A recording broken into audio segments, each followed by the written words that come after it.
Hey, hey, hey. Let us talk about the qualifications for the FIFA World Cup 2026.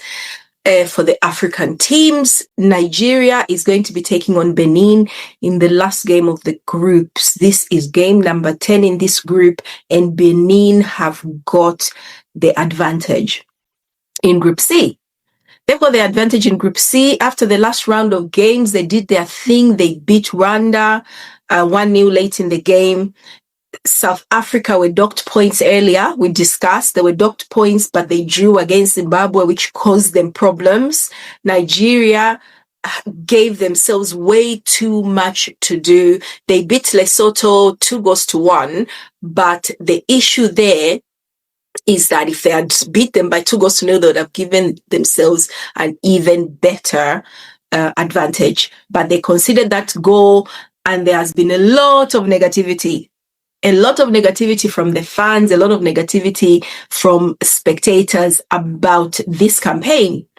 This campaign, even me, I've come in to say, you know what, there's something, against South Africa, in my opinion, I thought, oh, you know what, they've got way too many players who are not, who probably don't play locally, and they just do not know how to play on certain pitches, because they should have beat South Africa in the grand scheme of things, but they struggled to play on that horrendous field. In Lesotho, the field was beautiful, but still, when I watched that game, I thought they just didn't have the control in terms of distribution of the ball, transitioning from the back to the front.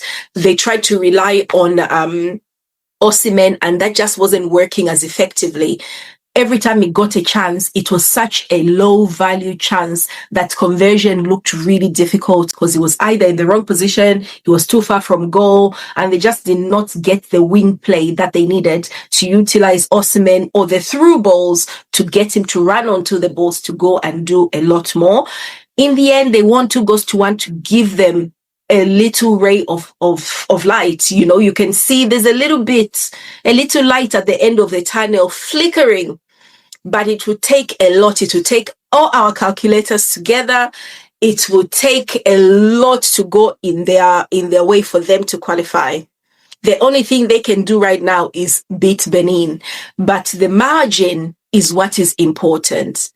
And also, you have to think that even if they managed to beat Benin by that margin, South Africa will have to either draw or to lose.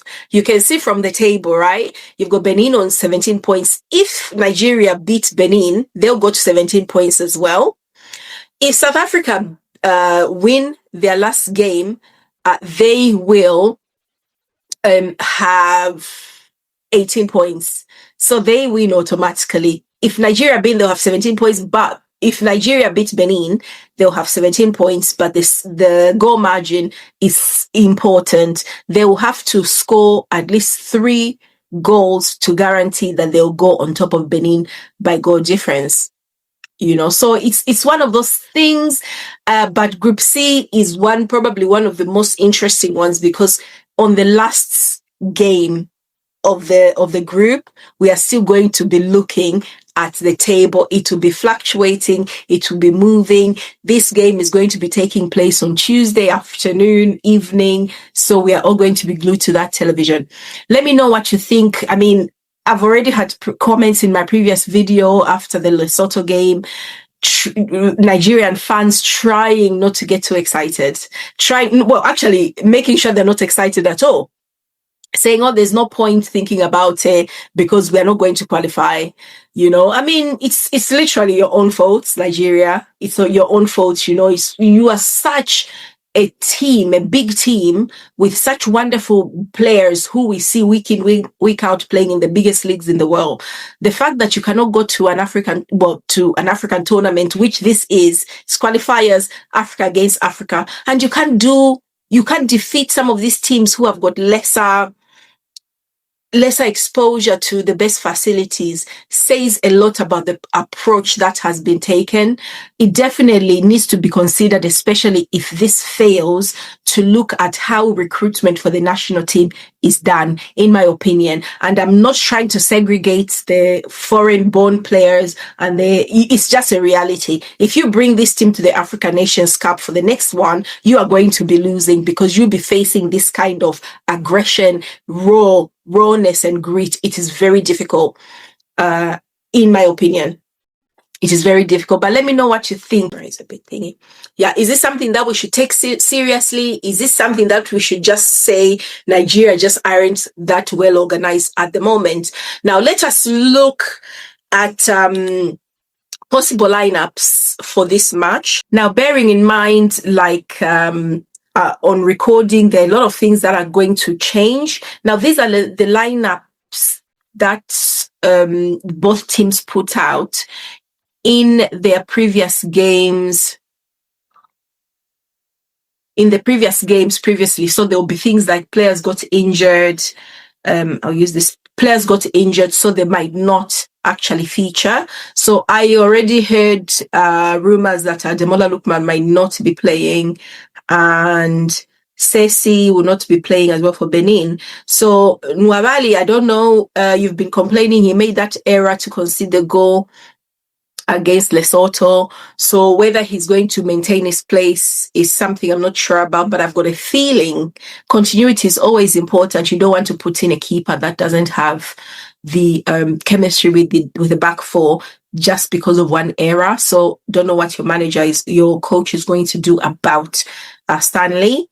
Now, Frederick, a player you guys have been very excited about, a young player. Keep him there. The few times I've seen him, he's been quite exciting. So keep him there. Let him play. Your captain, True Sekong, as well. Good leader. He comes in with the goals. Rek definitely going to start. Bassi, he struggled. I mean, against Lesotho, he was taking a beating. He had elbows in his ribs. He fell on someone's foot, but he'll want to play because these guys are such professionals, and he's doing great in the Premier League. So definitely a very reliable player for you guys.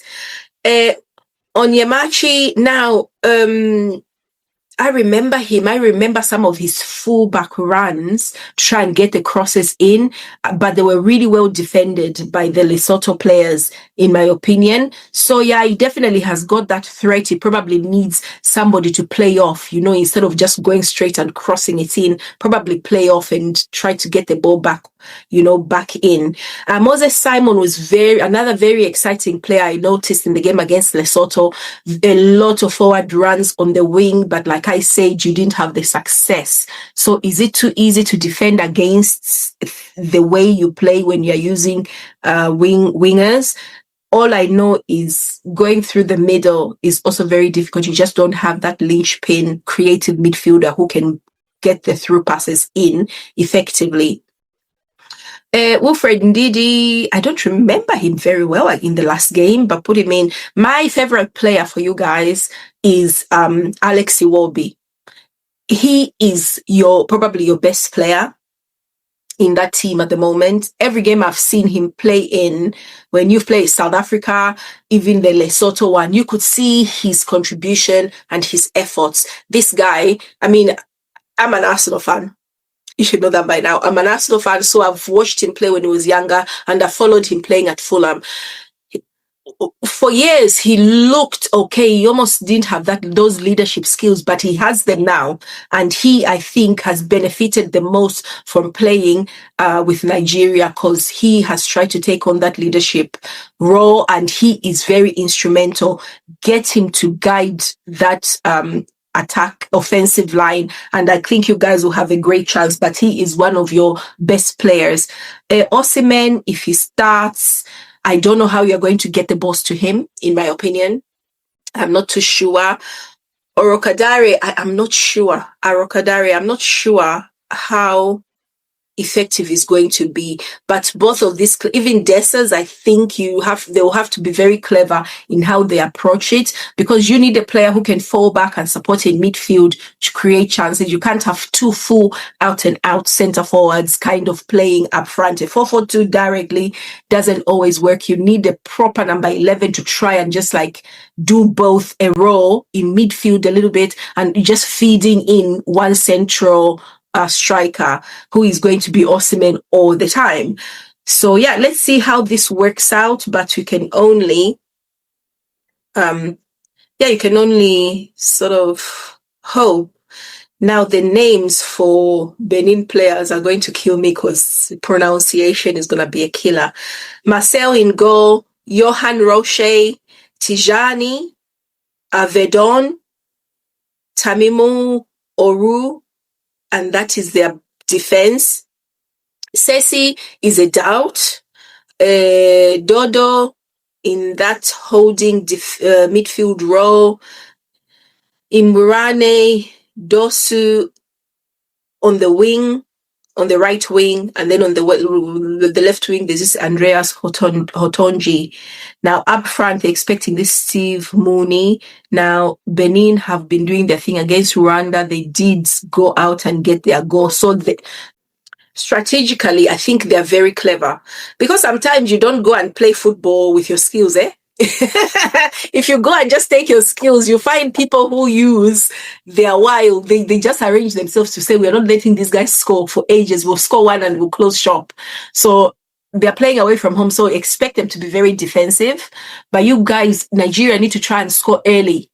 In terms of South Africa, let's have a look at South Africa's tie against Rwanda.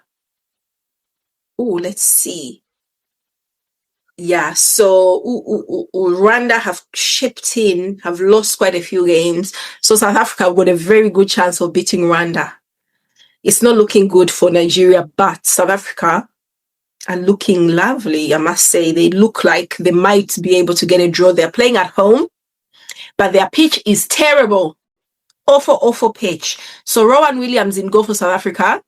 You've got the back four of Madu, Mbokazi, Sibisi, and Modiba, probably. Remember, there'll be some changes before the game, injuries, decisions. This is way before the game starts. It's a proper preview. And then they've got those holding midfielders of Sitole, Mokoena, and then a line of offensive midfielders of Nkota, Mbule, Apolis, and then Lyle Foster, Premier League centre forwards, doing his thing. So, and then for Rwanda, Ntwari in goal, then 4 defensive players will be Ninyomegu, Manzi, Matsinzi, Kavita, and then 1 holding midfielder of Mugashi, and they've got other offensive midfielders there, including wingers of Ukwizera, Bizimana, Ohire, and another Mugisha. These 2 are related, aren't they? Mugisha and Mugrisha, probably. And then up front, you've got Innocent Nshuti, which sounds like a gun. So it's going to be really interesting. I'm really looking forward to this Group C fixtures. It's going to be super interesting.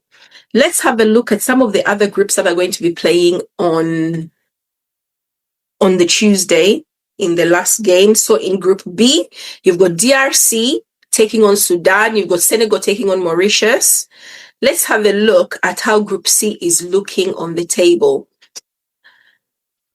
So Senegal have played 9. They've got 21 points. DRC are looking good.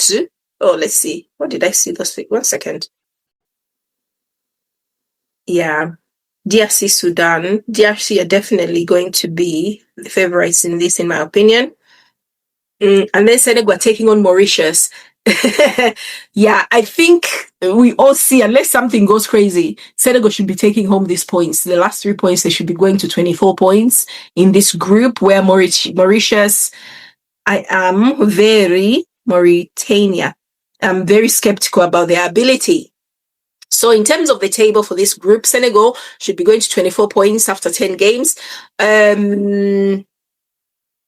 DRC should come in at 22 points, so they'll probably be going to that playoffs for the African teams. They're one of the best 4 teams. So yeah, I can see that. Then you've got Sudan who've got 13 points, so we can count them out. So in this group, Sudan, Togo, Mauritania, and South Sudan are out of the competition completely. Forget these guys, they're gone. Just like my team Zambia, we are cooked. We are so bad at the moment, you guys. I don't know who bewitched us. If I believed in witchcraft, I would be exorcising everything right now because we are so bad. We lost yesterday. Who did we lose to yesterday? We lost 1-0 yesterday. I don't even remember the team. It was that bad. I'm still traumatized, to be honest. I don't even want to confront that. So at on Tuesday, early game, you've got Seychelles, Gambia in what group is this? In Group F. So I'm not really going to go into it too much. Well, actually, wait. Seychelles, Gambia, Gabon, Burundi, Ivory Coast, Kenya. Let's see. Ivory Coast should definitely be topping this group, isn't it? We expect them at the World Cup, at least. Yeah. Ivory Coast have got 23 points. Gabon have got 22. Very close. So Ivory Coast will need to win to guarantee their place. Gabon also have got 22 points. So if they win their game, they are definitely, let's see, Gabon, Ivory Coast. Yeah, Ivory Coast, Kenya. Ivory Coast should win it. Who are Gabon playing? Gabon are playing Burundi, so they should both win. So yeah, I can see Ivory Coast taking themselves straight into the qualifiers, into the World Cup groups, and Gabon going into the playoffs for the best team. That looks pretty straightforward. In Group G, we've got Group G games as well. Algeria is playing Uganda. Guinea is playing Botswana. Somalia playing Mozambique. Let's have a look at the table in this group. Algeria, this is also another group where something can happen. This is also another group where something can happen because no, nothing can happen actually. Last game. So if Uganda if Uganda beat Algeria, they'll only get to 21 points and Algeria have already got 22. So Uganda will try and cement the playoff spot because they also have pretty decent team. Only 4 teams in the 9 groups can go there. So teams with the highest total at the end. So they'll be trying to win this, but I cannot see it. Algeria, these are Arab type African countries, are superior most of the time to our sub-Saharan countries. I think that Nigeria do not have an issue. They are going to be qualifying straight into the pot for the World Cup draw, whereas Uganda will be trying to qualify to get into those playoff spots. Where am I going? Let's see. Let's have a look at Wednesday. Do we have any games on Wednesday? Thank goodness it doesn't look like we've got any games on Wednesday, which is good for me because I really don't want to see Zambia play again for some time until we sort out all our issues, because I have had enough of my lovely, beautiful, amazing team. I think they need a rest and they need to replan, re-strategize, and go from there. Yeah, we lost to Niger 1-0. Imagine, at home. Shocking. Let's see what Zambia's obligations are.